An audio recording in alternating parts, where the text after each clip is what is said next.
অসুস্থতা একজন মানুষের জীবনে চলার পথে সৃষ্টি করে বাধা। নিজের শারীরিক বা মানসিক অবস্থা বিবেচনায় সম্পূর্ণ সুস্থ থাকতে অনেকেই জানেন না তার কি করা উচিত। তাই স্বাস্থ্য বিষয়ক নানা সমস্যার পরামর্শ এবং সমাধানের পথ বাতলে দিতেই আমাদের সাপ্তাহিক আয়োজন হেলথ কেয়ার ডায়াগনস্টিক সেন্টার নিবেদিত স্বাস্থ্য কথা। প্রতি শুক্রবার এই অনুষ্ঠানে থাকে স্বাস্থ্য বিষয়ক নানা আলোচনায়। স্টুডিওতে থাকেন একজন বিশেষজ্ঞ চিকিৎসক। আমাদের সাথে আজ আছেন আনোয়ার খান মডার্ন মেডিকেল কলেজ অ্যান্ড হসপিটালের গাইনি অ্যান্ড অবস বিভাগের সহযোগী অধ্যাপক ডাক্তার শারমিন সিদ্দিকা রুমকি। আমাদের আজকের আলোচনার বিষয় গর্ভাবস্থায় শরীর ও মনে পরিবর্তনে করণীয়। দর্শক, আপনাদেরও সুযোগ রয়েছে স্ক্রিনে দেখানো নম্বরে ফোন করে চিকিৎসকের পরামর্শ নেবার। আপনাকে স্বাগত জানাচ্ছি আমাদের আজকের অনুষ্ঠানে। এই যে গর্ভাবস্থায় যে একটা শারীরিক এবং মানসিক পরিবর্তন আসে, শুরুতে শারীরিক কি ধরনের পরিবর্তন আসতে পারে সেই বিষয়ে একটু জানতে চাই। প্রথম থেকে যদি আমরা অ্যানালাইসিস করি, একটা মেয়ে যখন প্রথম বুঝতে পারে যে সে গর্ভবতী, দেখা যায় সেই সময়টাতে ফার্স্ট যে 3টা মাস, এই 3টা মাস খুব কষ্ট হয়, বিশেষ করে যারা প্রথম মা হচ্ছেন তাদের। কারণ প্রতিনিয়ত প্রতিদিন তার বিভিন্ন রকম হরমোন তার শরীরে আসতে থাকে। এই কারণে দেখা যায় প্রথমে সে যেটা ফিল করে যে তার ঘুম থেকে উঠলে খুব অসুস্থতা, কিংবা সে বিছানা থেকে উঠতে পারছে না, মাথা ঘোরাচ্ছে, প্রচণ্ড খাবারে অনীহা, খেতে পারছে না, কিংবা যে খাবারটা তার সবসময় খুব পছন্দ ছিল, সে আগ্রহ নিয়েও খেতে পারতো, সেটা তার ভালো লাগছে না। ইভেন মর্নিংয়ে আমরা সবাই 1 কাপ চা খাই, এটা আমাদের মোটামুটি সব বাঙালি পরিবারেই একটা অনেকেরই অভ্যাস। তো সে দেখা যায় সে চাও খেতে পারছে না। তো এইরকম অনেক রকম পরিবর্তন দিয়ে তার কিন্তু প্রেগনেন্সিটা শুরু হওয়ার সাথে সাথেই সে বুঝতে পারে যে তার হঠাৎ করে তার বিভিন্ন চেঞ্জ এসেছে। এটা কি সবার ক্ষেত্রেই হয় না, এক একজনের ক্ষেত্রে এক এক রকম হতে পারে? পরিবর্তন হবেই, কিন্তু এর যে মাত্রা সেটা বিভিন্ন রকম হয়। কারো কারো ক্ষেত্রে দেখা যায় খুব বেশি হচ্ছে, অনেকের দেখা যায় হসপিটাল পর্যন্ত অ্যাডমিট হতে হচ্ছে যে সে কিছুই খেতে পারছে না, প্রচণ্ড বমি হচ্ছে, কিছুই পেটে থাকছে না, আলটিমেটলি সে প্রচণ্ড দুর্বল হয়ে যায়, তখন দেখা যায় আমাদের হসপিটালে ভর্তি করা লাগে। আর কিছু মেয়েদের দেখা যায় যে সে প্রেগনেন্ট হয়েছে, সে বুঝতে পারছে, বাট তেমন কোনো সিমটম নেই, অথবা তার যে সমস্যাটা আছে সেটা সে মানিয়ে নিতে পারছে। এটার উপরে একটা মেয়ের যে মানসিক শক্তি, সেটারও একটা ব্যাপার আছে। সবাই একরকম না, তবে অসুস্থতাই কিন্তু না, এটা একটা প্রাকৃতিক ব্যাপার। এই প্রাকৃতিক ব্যাপারটার পরিবর্তনটা হচ্ছে মূলত হরমোনগুলোর কারণে। কারণ একটা বেবিকে তার গর্ভে যে ভ্রূণটা যে বড় হচ্ছে, এই বড় হওয়ার জন্য তার বিভিন্ন রকম হরমোন তার শরীরে আসতে থাকবে। গর্ভফুল যেটি তৈরি হয়, এই গর্ভফুল থেকে বিভিন্ন রকম হরমোন আসতে থাকে, যা বেবির বৃদ্ধির সাথে সরাসরি সম্পৃক্ত। যেমন এক যে বমিগুলো হচ্ছে, বমিটার মূল কারণ হচ্ছে আপনার একটা হরমোন, যেটা আপনার এই গর্ভফুলটাকে তৈরি করে, এবং এটা গিয়ে সরাসরি আমাদের যে বমি হওয়ার যে সেন্টার আছে ব্রেনে, সেখানে সে কাজ করে। যে কারণে দেখা যায় যে কোনো মেয়ের খুব বেশি বমি হচ্ছে, বিশেষ করে যাদের দেখা যাচ্ছে যে টুইন প্রেগনেন্সি হচ্ছে, তাদের তো অতিরিক্ত বমি হয়, এবং এই বমিগুলোর সাথে দেখা যাচ্ছে যে তাদের আমাদের হসপিটালে ভর্তি করে ট্রিটমেন্ট দেওয়া লাগছে।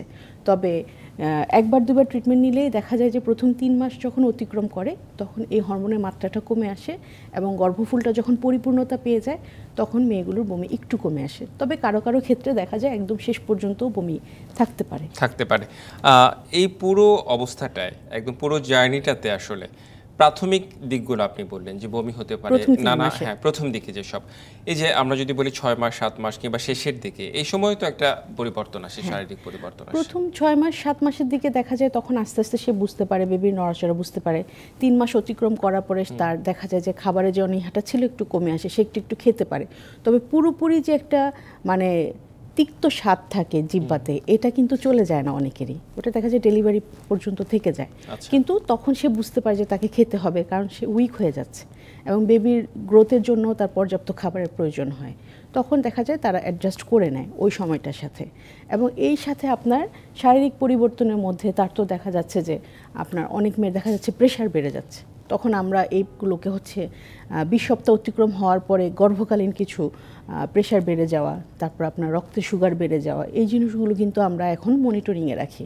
সবার ক্ষেত্রে একরকম না, তবে প্রাথমিক পর্যায়ে যদি ধরা পড়ে জিনিসগুলো, আমরা কিন্তু শুরু থেকে নিয়মকানুনের মধ্যে রাখলে, অথবা সঠিক ওষুধটা যদি আগেই শুরু করা যায়, সেক্ষেত্রে দেখা যায় আমরা এগুলো প্রিভেন্টও করতে পারি।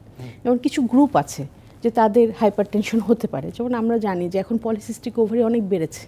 তাহলে পলিসিস্টিক ওভারি মেয়েগুলো যখন প্রেগনেন্ট হচ্ছে, তাদের দেখা যাচ্ছে যে হলে তাদের সুগার আসার সম্ভাবনা বেশি থাকে। সেক্ষেত্রে আমরা যখনই নোটিস করতে পারি সে প্রেগনেন্ট, তার একবার সুগারটা চেক করে রাখি, এবং যখন আবার 20 সপ্তাহ অতিক্রম করে যাচ্ছে তখন আরেকবার সুগার চেক করে রাখি। এবং সেই ক্ষেত্রে কিন্তু আপনি বাসায় টেস্ট করলে হবে না, এটা আমাদের ল্যাবে একদম নির্দিষ্ট নিয়মে সম্পূর্ণ 8 ঘন্টা না খেয়ে থেকে তাকে 2বার সুগার দিতে হবে, এবং 75 গ্রাম গ্লুকোজ খেয়ে তাকে সেকেন্ড সুগারটা দিতে হবে। আচ্ছা, এই সুগারের ব্যাপারটা যখন বললেন, এই ডায়াবেটিসটা কি সাময়িক না ভালো হয়ে যায়? গর্ভকালীনটা হচ্ছে গিয়ে আপনার বেশিরভাগ ক্ষেত্রেই দেখা যাচ্ছে যে ডেলিভারি পরে চলে যাচ্ছে। তবে কারো কারো যদি ফ্যামিলি হিস্ট্রি খুবই স্ট্রং থাকে, যাদের ফ্যামিলিতে অল্প বয়সে ডায়াবেটিস ধরা পড়ছে, কিংবা বাবা মা দুজনই ডায়াবেটিক, কিংবা মেয়েটির হয়তো অতিরিক্ত ওজন নিয়ে সে গর্ভধারণ করেছে এবং গর্ভের পরেও তার হচ্ছে ওজন বেড়েই যাচ্ছে, সেক্ষেত্রে তাদের কিন্তু ডায়াবেটিসটা পারসিস্ট করে যেতে পারে। সেই জন্য আমরা দেখা যায় ডেলিভারির পরে যখন 42 দিনের দিন সে আমাদের কাছে আসবে ফলো আপে, সেই সময় আমরা তার একবার সুগার চেক করে রাখি। বেশিরভাগ ক্ষেত্রেই চলে যায়, তবে কারো কারো থেকে যায়, সেটা কিন্তু আমরা ডায়াবেটিস হিসেবেই তাকে চিহ্নিত করে রাখি। আরেকটি বিষয় জানার ছিল আমার, সেটা হচ্ছে যে একদম শেষ পর্যায়ে গিয়ে দেখা যায় যে অনেক মা ভালো থাকেন, কিন্তু দেখা যায় যে শেষ পর্যায়ে গিয়ে দেখা যায় যে ডক্টর বলে যে সিজার করতে হবে, কিংবা প্রথম থেকে জানা যায় যে নর্মাল বেবি হবে, সব কিছু ভালো আছে, শেষ পর্যায়ে গিয়ে সিজার করতে হয়। এই চেঞ্জটা আসলে হঠাৎ করে কি হতে পারে? আরেকটা নর্মাল ডেলিভারি হতে হলে কতগুলো ফ্যাক্টর আছে। সেটা হচ্ছে যে আপনার একটি বাচ্চার সম্পূর্ণ সুস্থতা, বাচ্চা যদি সম্পূর্ণ সুস্থ থাকে সে কিন্তু নর্মাল ডেলিভারির প্রসেসটাতে যদি প্রথমবার হয় তার 10 থেকে 12 ঘন্টা সময় লাগবে। তাহলে এই লম্বা সময়টা বাচ্চাটি যখন মায়ের জরায়ু সংকুচিত প্রসারিত হবে, এই সময় কিন্তু তার রক্ত চলাচল বন্ধ থাকবে যখন সংকুচিত হবে। ওই স্ট্রেসটা বাচ্চা নিতে পারবে যখন সে হেলদি বাচ্চা হবে। যদি বাচ্চার আগে থেকে কোনো সমস্যা থেকে থাকে, বিশেষত আমাদের এখনকার পার্সপেক্টিভে আমরা যে পেশেন্টগুলো পাচ্ছি, দেখা যাচ্ছে যে বাচ্চার গ্রোথ খুব বেশি হচ্ছে না, রেস্ট্রিক্টেড আইওজিআর বেবি, অথবা ডায়াবেটিক মায়েদের বেবিগুলো দেখা যায় ওজন 3.5 ক্রস করে 4+ কেজিও হয়ে যায়। তো সেই বাচ্চাগুলো দেখা যায় এই যে সাময়িক যে তার রক্ত চলাচল বন্ধ হচ্ছে, এই সময় তার নিজস্ব শরীর থেকে অক্সিজেন এবং খাদ্যের যে সরবরাহটা এটা সে নিশ্চিত করতে পারেন। তো দেখা যায় পেইন শুরু হওয়ার সাথে সাথেই দেখা গেল যে সে তার হার্টবিট বেড়ে গেছে। তাহলে হার্টবিট বেড়ে গেলে তখন আমরা মনিটরিংয়ে রাখি, মনিটরিংয়ে রেখে চেষ্টা করি যে তার প্রসেসটা যখন ডেলিভারি প্রসেসটা শুরু হয়, জ্বরের মুখ খোলার একটা হিসাব আছে, সেটা যখন 3 সেন্টিমিটার অতিক্রম করে যায়, এই যাদের হার্টবিট ওঠানামা করছে, তখন আমরা তার পানিটা দেখার চেষ্টা করি, যে জ্বরের ভিতরে যে পানিটা থাকে লাইকার বলি আমরা, তো ওটা আমরা এআরএম একটা প্রসেস আছে যেটার মাধ্যমে ওই ভ্রূণের যে মেমব্রেনটা থাকে এটা ফুটো করে পানিটা দেখতে পারি আমরা। তখন যদি দেখা যায় যে পানিটা ক্লিয়ার আছে, আমরা আরও কিছুক্ষণ সময় লেবারে থাকতে পারি, যে হার্টবিট মনিটরিংয়ে থাকলো, বাচ্চা যেহেতু লাইকার স্টেইন হয়নি আমরা প্রসিড করি।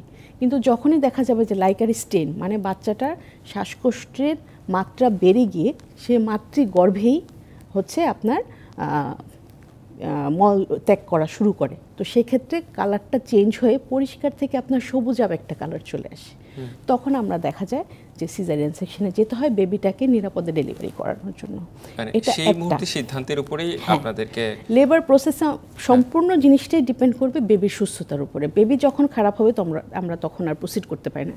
আর হার্টবিট হচ্ছে আমাদের মেইন ইন্ডিকেটর, দেন আপনার এই লাইকারের কালার, দুটো মিলে আমাদের সিদ্ধান্ত নিতে হয়। সেই সাথে আরও কিছু ফ্যাক্টর আছে, যে জ্বরের মুখ খোলার ব্যাপারটা, এটার একটা মাত্রা আছে, তো নির্দিষ্ট মাত্রায় যদি সে না খোলে, তখন যদি গতিটা ব্যাহত হয়, তখনও আমাদের অনেক সময় সিজারেশনের সিদ্ধান্ত নিতে হয়। আমার আরো মানসিক অবস্থাটাও তো জানা জরুরি, সেই সাথে আরো কিছু শারীরিক অবস্থা আমরা জানবো, তবে একটা বিরতি আমরা নেব।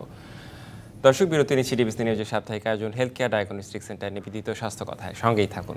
আবারও স্বাগত ডিবিসি নিউজের সাপ্তাহিক আয়োজন হেলথ কেয়ার ডায়াগনস্টিক সেন্টার নিবেদিত স্বাস্থ্য কথায়। আমাদের সাথে আজ আছেন গাইনি বিশেষজ্ঞ ডাক্তার শারমিন সিদ্দিকা রুমকি।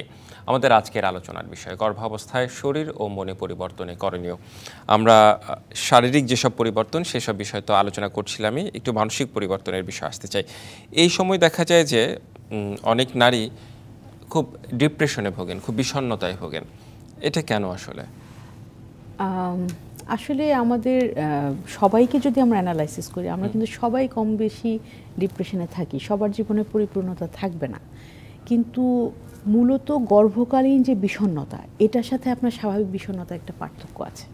এই গর্ভকালীন সময়ে আপনার নর্মালি দেখা যায় যে মেয়েটি হয়তো খুবই শান্ত শিষ্ট, দেখা গেলো সে হঠাৎ করে খিটমিটে মেজাজ হয়ে যাচ্ছে, সে কাউকে টলারেট করতে পারছে না, হঠাৎ করে দেখা যাচ্ছে সে অদ্ভুত আচরণ করছে, মুড খুব ফ্ল্যাকচুয়েট হচ্ছে। হ্যাঁ, খুব মুড সুইং হয়। এটা হয় হচ্ছে আপনার ওই মূলত হরমোনের কারণেই। কারণ প্রতিনিয়ত একদম বিশাল বড় বড় ডোজের হরমোন তার শরীরে আসছে, যেগুলো তার শরীরে কখনোই ছিল না, আননোন। তো এই সময়টাতে তার দেখা যাচ্ছে যে পর্যাপ্ত ঘুমও হচ্ছে না, সে কিন্তু খুব বেশি কাজ করছে না, বাট তার ঘুমটা প্রপার নেই, তার শরীরে অনেক রকম পরিবর্তন হচ্ছে, তার মনে হচ্ছে যে কোনো বিশ্রাম সে পাচ্ছে না। বিশেষত দেখা যাচ্ছে যাদের ফ্যামিলি মেনটেন করতে হচ্ছে তাদের খুব চেঞ্জ হয়, দেখা যাচ্ছে যে এই গর্ভকালীন সময়েও তাকে তার সব মেনটেন করতে গিয়ে প্রচণ্ড মুড সুইং হচ্ছে। তো এই সম্পূর্ণটাই ডিপেন্ড করছে কিন্তু তার ফ্যামিলির অন্য সব যে সদস্য আছে তাদের আচরণের উপর। এটা কিন্তু সে নিজে থেকে করছে না কিংবা কাউকে অ্যাটেনশন সিক করার জন্য করছে না, এটা তার যে শারীরিক এবং মানসিক পরিবর্তনটা হচ্ছে ব্যাপারটা গর্ভের যে সব কিছু মেনটেন করার জন্য, এটা সদস্যদের বুঝতে হবে এবং তাদেরকে সহানুভূতিশীল হতে হবে। এই সময় তার এই অ্যাটিটিউডটাকে আমরা যদি মার্ক করে নিই, ফ্যামিলিতে ক্ল্যাশ সৃষ্টি করি, তাহলে কিন্তু এটা অত্যন্ত খারাপ পর্যায়ে চলে যায়।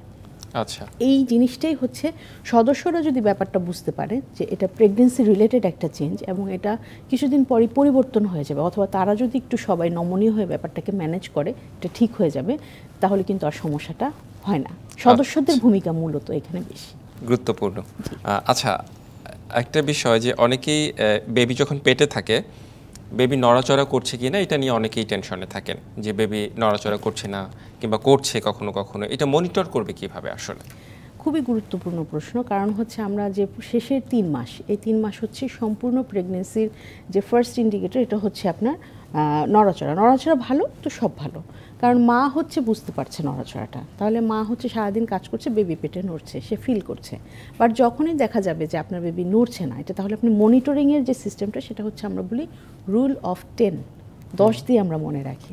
তাহলে সকাল 10টা থেকে রাত 10টা পর্যন্ত যদি কোনো মা বুঝতে পারেন যে তার বেবি 10 বার নড়েছে, তাহলে তার বেবি ভালো আছে।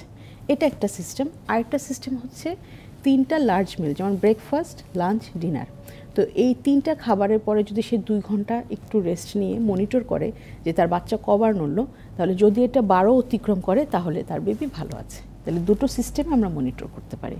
তাহলে 10-এর নিয়মটাই সহজ, সকাল 10টা থেকে রাত 10টা পর্যন্ত খেয়াল করলেন, 10 বার নড়াচড়া হলো, আপনার বেবি ভালো আছে। আচ্ছা, কোনো বেবি যদি এমন হয় যে আসলে মা হচ্ছে বুঝতে ঠিক পারছে না যে তার বেবি আসলেই নড়াচড়া ঠিকভাবে করছে কি করছে না, অনেক সময় দেখা যাচ্ছে যে কোনো মা বলেন যে বেবি নড়াচড়া করছে না, ভয় পেয়ে যায়। হ্যাঁ, এটা আমরা ফেস করি আসলে, বিশেষত যে মেয়েগুলো একটু বাল্কি, মানে একটু মোটা, ওদের দেখা যায় যে বেবি পেটে নড়লেও তারা বুঝতে পারে না। আর কিছু মানুষের অনুভূতিই থাকে যে সে বুঝতে পারে না, আসলে ফিল করতে পারে না। সেক্ষেত্রে আমরা যারা তার ফ্যামিলি মেম্বার আছে, যেমন তার যদি বোন, ভাবি অথবা মা, পেটে হাত দিয়ে রাখলে কিন্তু বুঝতে পারে যে বেবি নড়ছে। এটা একটা, যখন সেটাও সে বুঝবে না তখন আলটিমেটলি আমাদের কাছে আসতে হয়। আমরা তখন আমাদের যে স্টেথোস্কোপ আছে সেটা দিয়ে হার্টবিট শুনতে পারি। এছাড়া ছোট্ট একটা মেশিন আছে হ্যান্ডি, ক্যারি করা যায়, ওটা দিয়েও বেবির হার্টবিটটা নিজে শোনা যায় এবং পেশেন্টকে তার আত্মীয় স্বজনকেও শুনিয়ে দেওয়া যায়। ডপলার একটা ছোট্ট মেশিন আছে সেটা দিয়ে। তাহলে সেভাবে আমরা মনিটর করি এবং যে এভাবে বুঝতে পারে না তার ক্ষেত্রে আমরা নিজেরাও অরিড থাকি যে মা যেখানে আমাদের ইনফরমেশন দিতে পারছে না, সম্পূর্ণ আমাদের উপরে ডিপেন্ডেন্ট থাকে। সেক্ষেত্রে আমরা ওরকম ফ্যামিলি মেম্বার একজনকে বলে রাখি যে ওই খাবার পরে মেয়ে যখন শুয়ে থাকবে তখন একটু পেটে হাত দিয়ে ফিল করতে হবে নড়াচড়াও ঠিক মতো হচ্ছে কিনা। ঘুম একটা বড় ফ্যাক্টর। এই সময় দেখা যায় যে এই গর্ভাবস্থায় ঘুম আসে না, অনেকেই অভিযোগ করে থাকেন। এই অনিয়মিত ঘুম কি করবে? এই মুহূর্তে কি ঘুমের ওষুধ খাওয়া সম্ভব? না, আমরা এই সময় ঘুমের ওষুধগুলো দিতে চাই না, কারণ সমস্যা ওটাই, ওই বেবির নড়াচড়াটা তখন আর বোঝা যায় না। কারণ মা যখন ঘুমিয়ে যায় ওষুধের কিছুটা অংশ গর্ভফুল দিয়ে বেবির কাছে চলে যায়, তখন বেবিও ঘুমাতে থাকে। তো এই কারণে দেখা যায় অনেক প্রিমেচুর ডেলিভারি হয়, যে ভয় পেয়ে গেল, প্যানিক হয়ে গেল, নড়ছে না বেবি, আমরাও দেখি নড়ছে না, সোনোগ্রাফিতে দেখা যায় বেবি স্লাগিশ মুভমেন্ট, তখন আর আমরা রিস্ক নিতে পারি না। কারণ আমাদের অনেক প্রেগনেন্সি থাকে যে দীর্ঘদিনের চিকিৎসার পরে অথবা আইভিএফ ট্রিটমেন্ট করা বেবি, তো এই বেবিগুলো কিন্তু আমাদের জন্য খুব ইম্পর্টেন্ট। তো সেক্ষেত্রে আমরা মা যদি ঘুমাতে না পারে, আমরা তাকে বলি যে আপনি যদি রাতে ঘুমাতে না পারেন আপনাকে দিনে ঘুমাবেন। সেক্ষেত্রে দেখা যায় হাই রিস্ক প্রেগনেন্সি যারা আছে তাদেরকে কিন্তু আমরা সেভাবেই কাউন্সিলিং করে, মানে যখন ঘুম আসবে তখনই ঘুমাবে। এবং রাতে যখন সে ঘুমাতে পারছে না, আমাদের কিছু পেশেন্ট আছে টোটালি ঘুমায় না, ওদেরকে আমরা কিছু লাইফস্টাইল মডিফাই করে দিই। যেমন আমাদের অনেকেরই বই পড়ার অভ্যেস আছে, তো তাকে বলে দিই যে হ্যাঁ আপনি এই সময় এরকম বইটি পড়তে পারেন। যারা একটু ধার্মিক তাদেরকে বলে দিই যে হ্যাঁ আপনি আপনার ধর্ম অনুযায়ী আপনাদের ধর্মীয় গ্রন্থগুলো পড়তে পারেন। যেমন আমি বলে দিই যে আমরা অনেকেই মুসলিমরা অনেক সূরা জানি, হিন্দুরা অনেক শ্লোক জানে, বাইবেলের অনেক ওরকম ভার্স আছে, ওগুলো ওরা পড়ে। তো আমরা তো সব মুখস্থ করি না। তো আমি বলে দিই যে এখন ছোট ছোট জিনিস আপনি নোট নেবেন, নোট নিয়ে ওটা শুয়ে শুয়ে মুখস্থ করতে থাকবেন। তো যেটা হয় যে আমরা যখন মুখস্থ করতে থাকি তখন কিন্তু ব্রেন আস্তে আস্তে ওই রিদমে আস্তে করে ঘুমিয়ে যায়। তো এটা আমি দেখেছি ইফেক্টিভ, কারণ সব ধর্মে এই জিনিসগুলো আমাদের আছে।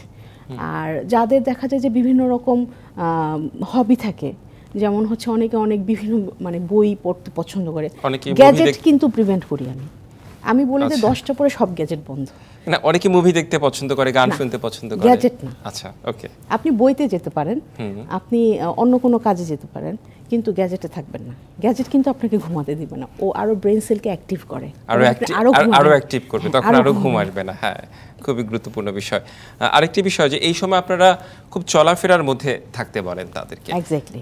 যাদের দেখা যায় যে মিসক্যারেজ কিংবা হচ্ছে কি সে ব্যাপার থাকে না, আমরা কিন্তু তাদেরকে ডেইলি অ্যাক্টিভিটিস করতে বলি, এক্সেপ্ট লং জার্নি করা যাবে না, কিংবা যে রাস্তাগুলোতে ঝাঁকুনি সেগুলোতে যাওয়া যাবে না।